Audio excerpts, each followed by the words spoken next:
Siya na busog na po yung ating inahin na kambing. Yan.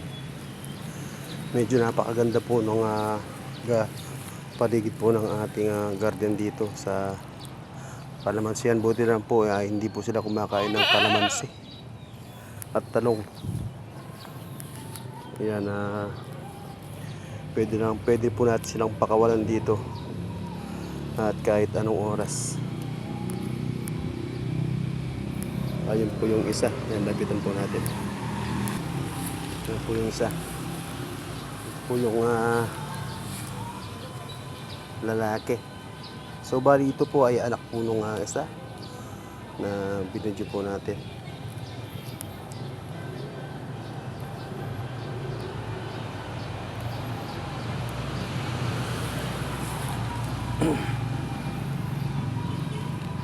Yan, ang sarap pong mag-alaga talaga yan. At lalo na po ang lalaki po ng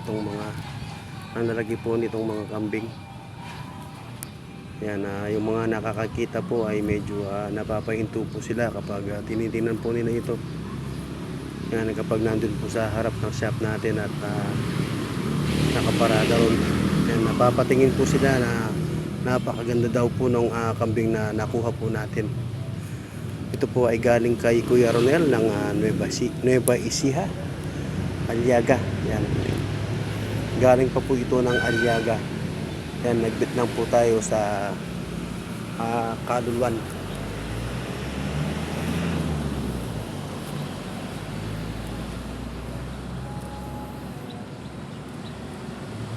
Sa mahilig din po kasi tayong mag-alaga-alaga tulad po ng manok at bibig. Kasi dati na rin po tayong nag-alaga ng kambing noon.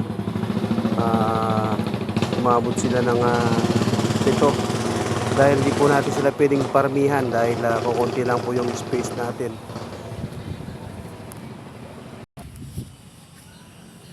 Yan, napakasarap po nilang panoorin. Yan, kahit po paulit-ulit. Yan, ang sarap po talaga ng mayroong alaga.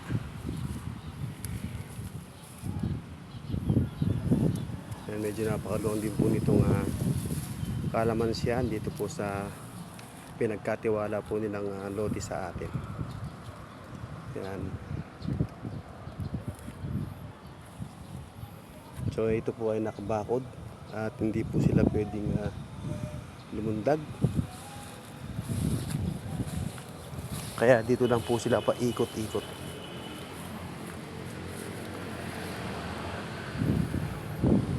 Yan, napakalaki po talaga nila.